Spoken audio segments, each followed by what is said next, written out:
በቃ እንዳለችህ መወደዴ ብርቅ ነው ወይ? ምን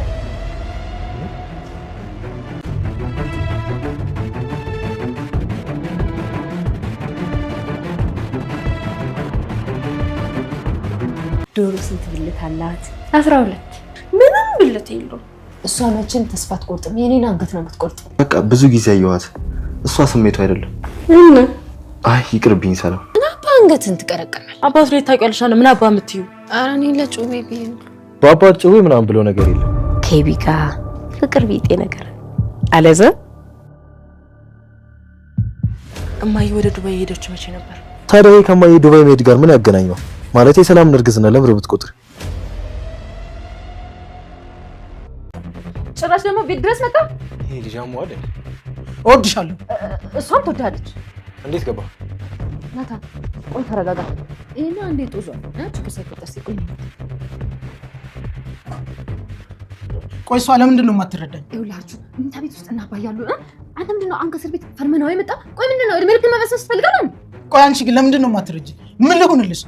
ትረዳለች፣ ግድየን ትረዳለች። ይኸውልህ አሁን ግን ከሰሙ ይገርም ወይዘሮ ማርታ ዳጣን እች ልጅ ምን አለበት ወንድ ምናጌን የምትሆን ኖሮ ናታን ወንድ ቢያተውንም ናታን በሚያስፈልግ ሰዓት እኮ ማጌ ሴት ልጅ ወንድ መሆን ትችላለች። ወይዘሮ ማርታ በፍጹም ሴት ልጅ እኮ ምናልባት የሆነ ስራ ልሰራ ትችላለች፣ ነገር ግን ሴትነቷን ሊቀይረው አይችልም። ደሬ ወንድ ልጅ ማቀፍ ህልሙ ነበር። ህልሙን ሳላሳካለት በመቅረቴ በጣም አዝናለሁ። ናታን በቃ ከዚህ በኋላ ልጅ መውለዳችን ማለቴ ሕክምና የለም። አይ ናታንዬ ምንም የለም። በቃ እነዚህ ሁለት ወልጅ ቀረቡ። ደረም ያው እንግዲህ እነዚህ ይበቃናል ብሎ ያው ተቀምጠናል። ውሃ ዳጣ ክፍል ገብታ ዳጣ እንደ ድሮ ፈገግታና ሳቅ ጨዋታዋን ስላቆመች ምን ሆነች ነው ዳጣዬ? አሞሽ ነው? ውሃ ላምጣልሽ? በፍጹም አላመመኝም። እና ምን ሆነች ነው? ይህ ናታን ግን በጣም ጠግቧል። ምን ብስ ነው የጠገበው? አያታማሪ ጭራሽ ያሉ ንዶሉ አይደል ይል ነበር ናታን። ዋን ጥሩ ልጅ ነች። ኤብም ደግሞ ትስተካከላለች። ወይዘሮ ማርታ ከኤቢ ጋር ፍቅር ብቻ ነገር አልያዘም። ናታን አፍሮ አንገቱን ደፋ። ናታን ዳጣ እንዳለችህ ስሜቱ በቃ ተናገር እንጂ ምንድን ነው ያለችው ዳጣ? አቤጌል እንደዛ ስትል ምንድን ነው በርስ ላይ የለጠፈሽ? ወይዘሮ ማርታ ውሃ የሰማችውን ነገር መቋጠር የሚባል ነገር አታውቅምና ዳጣ እንዳለችህ መወደድ ብርቅ ነው ወይ? በዚህን ሰዓት ወይዘሮ ማርታ ምን ብለው እጃቸውን አፋቸው ላይ ይጭናሉ። ናታንም ይደነግጣል። ሰላም ጤና ይስጥልኝ ውድና የተከበራችሁ በመላው ዓለም ያለ ኢትዮጵያና የተንትንሳችን እግዚአብሔር ይመስገን ደህና ነኝ። ዳጣ ክፍል 41 አብረን እናያለን። ወይዘሮ ማርታም ናታን የአቤጌል ባል እንዲሆን ምኞታቸው ነበር። አሁንም ጥያቄ ጭራሽ ያቀረቡለት ፍቅር አልያዘም ወይ የሚል ናታንም ደንግጧል። እስቲ እስኩን እስከ መጨረሻውን ያው ምን እንደሚፈጠር የናታን መልስ ምን ይሆን? የባለፈው ክፍል የአቤጌል አፍቃሪ አርጁን ከናታን ጋር ትንሽ ውጭ ላይ ተጋጭቶ ስለነበረ ቀጥ ብሎ ወደ ቤት ጡንቻውን ወጣጥሮና ፊቱን አኮሳትሮ ወደ አቶ ደረጀ ቤት ገብቶ ነበር። ሁለቱም ጡንቻቸውን ቢወጣጠሩ ናታንም እሱን ተፋጠው ነበር ቪዲዮ ያለቀው። በዛው ክፍል ዳጣ ጭራሽ ቢለብል ቤት መጣ። ናታንም ደግሞ እንዴት ገባ ይላል። ዳጣ ተው እባክህ አንተ እንኳን ቢያንስ ሰከን በል፣ እሱ እንደሆነ አንድ ጊዜ ጦዟል። ዳጣም እባክህን መኝታ ቤት ውስጥ እነማን ያሉ? አንተ ከእስር ቤት ውስጥ ባል አይደል የመጣው? ልክ መታሰር ትፈልጋለህ እንዴ? አርጁንም እወድሻለሁ ለምንድን ነው አንቺ የማትረጂኝ ይላል። ትረዳሃለች። እባክህ ከሰሙ እነሱ ይገርፏታል። የምትወዳት ልጅ እንድትገረፍና ከቤት እንድትባረር ትፈልጋለህ ትል ነበር ዳጣ። አርጁንም እኔ ከእሷ ውጭ ምንም ማሰብ አልችልም ይላል። እሷም እኮ ትወድሃለች፣ ከአንተ ውጭ ምንም አታስብም። ነገር ግን አሁን እንደዚህ አይደለም እና አባዬ ስለተኙ እንደዚህ መረበሽ አልችልም። አሁን ወደ ቤት መመለስ አለብን። ናታን ወንድሟ ነው። እሺ አንተ ለማብሸቅ ነው እንደዛ የምትለው። ስለዚህ የሆነ እንትና መነጋገርና ውጭ ነገሩን ፈተዋለን ትለው ነበረ ዳጣ። ዳጣም አርጁንን አባብላ ወደ ውጭ ትወጣለች። ወይዘሮ ማርታም ቤት ቀይረዋል። በጣም ትልቅ ቤት ገብተዋል። እያንዳንዳቸው ክፍል ተሰጥቷቸዋል። የዳጣ ክፍልም ናታን አጠገብ ስለሆነ አቤጌል አልፈለገችም። በፍጹም ናታን ክፍል አጠገባችን መሆናችን ቀይሬ ክፍል ትላት ነበረ። ውሃ ክፍል ውሃ ደግሞ የእናት አባት ያጠገብ መሆኑ ብላለች። አትቀይረኝም ትላለች ዳጣ። እንግዲያውስ ያንቺ ክፍል ሄድ የምትረሳት፣ እኔ ደግሞ ያንን ክፍል አልቀይርም፣ አንቺ ብቻ ከዚህ ውጭ ናታን አጠገብ በፍጹም መሆናችን ትል ነበረ አቤጌል። ዳጣም እንግዲያውስ እትዬ ስትመጣ ጠይቂያት እያለ ይለቃለሁ፣ አሁን ግን ልለቅልሽ አልችልም። አቤጌልም ዳጣ እዚህ ክፍል ካለቀቅሽ እንደው ቤቱን ጨራሽ አትለቅቅሻለሁ ትል ነበረ። ደረጀ ስለሌለ ነው ከቤት የምታስወጪኝ? ምን አይነት ዋቁ ናት! እዚህ ድረስ ተከትሎ መታየቂያ መጥፎ ጸባዋ፣ ፈጣሪ ትዕግስቱን ስጠኝ ትል ነበር ዳጣ። አቤጌልም ለእናቷ አባዬ ምን ይዞ ሊመጣ ይመስልሻል ትል ነበር። ለስራ ነው የሄደው፣ ይህን አምጣ እናምጣ ብለሽ እንዳትጨቀጭቅኝ፣ እኔ ግን ለዳጣ የሆነ ነገር ይዞላት ይመጣ ለምን እያክል እየተሰማኝ ነው ትል ነበር አቤጌል። መሪያ በሰላም እንደወጣ በሰላም ይመለስ፣ አባት እንደታይበልጥብሽ እንደ ክፉ ከምታስቢ ይልናታል ወይዘሮ ማርታ። እናቴ አሁን አባዬ ስለሌለ ሰላምና ዳጣ ለምን አንጠይቃቸውም ትል ነበር አቢጌል። ምንድን ነው የምንጠይቃቸው ይላሉ ወይዘሮ ማርታ። ሰላም የልጇን አባት እናፋታት እና ደግሞ ሰላምና አባዬ የሆነ ነገር ሲናገሩ ሰምቻለሁ እነግርሻለሁ ትል ነበረ አቢጌል። ወይዘሮ ማርታም ምንም ነገር አልፈልግም፣ ምንም እንዳትነግሪኝ መስማት አልፈልግም። አንቺ ሁልጊዜ የሚጠቅም የማይጠቅም የማይረባ ነገር እየለቃቀምሽን የጨጓራ አይነት ናቸው ነገርሽ ነው የሚሻለኝ ይሉ ነበር ወይዘሮ ማርታ ነበር ብለው።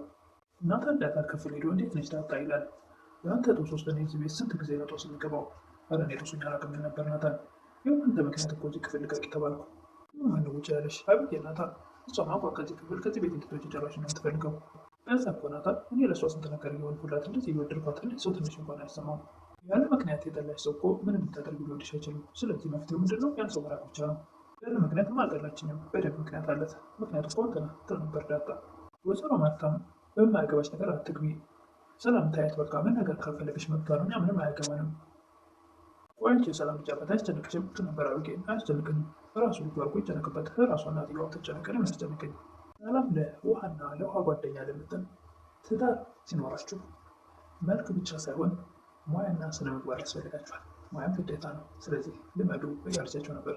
ወንድ ልጅ መልክ አይኩቶ ቢገባም እንኳን ትዳር ውስጥ ነገር ግን ሙያና ጸባይ ነው ትዳር ውስጥ የሚያዘልቀው ትላቸው ነበረ። አቢጌል ናታንን እማዬ ዱባይ ሄደችው ስንት ወር ሆነዋል? ለምን ፈልገሽው ነው?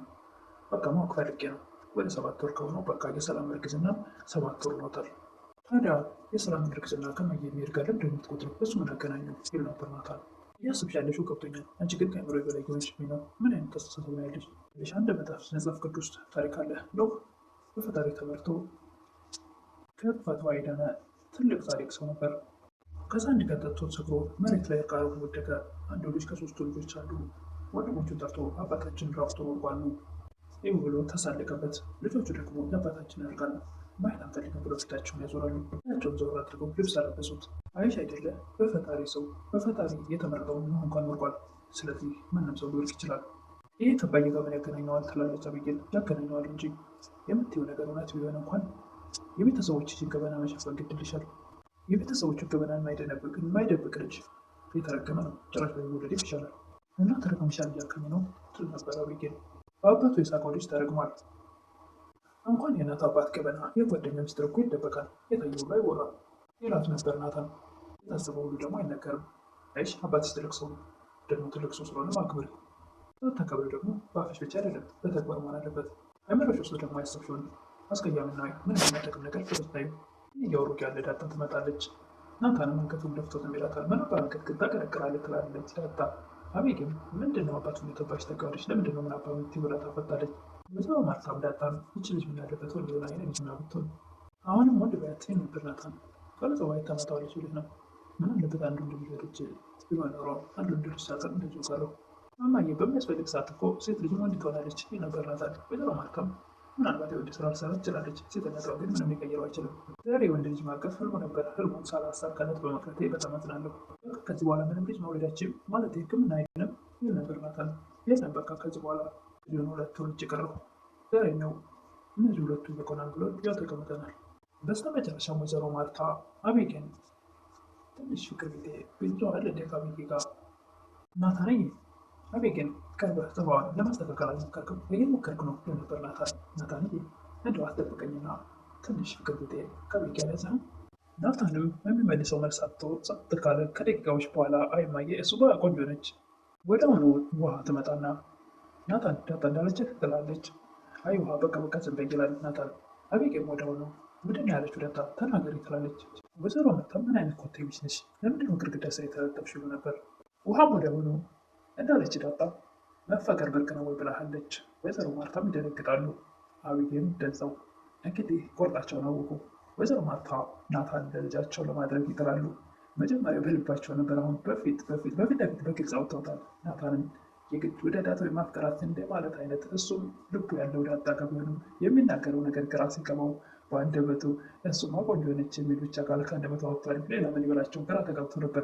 ወይዘሮ ማርታ ናታንን ለልጃቸው ሁልጊዜም ስለሚመኙት ይሄን ነገር ሲሰሙ ዳጣ ላይ ምን ሊያደርሱ ይችሉ ይሆን?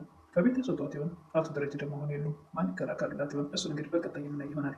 አቶ ደረጀ ከሄዱበት ተመልሰው ወይ ደግሞ ያሰራት ይሆን? በአንዱም በሌላ ብለው ወይዘሮ ማርታ ግን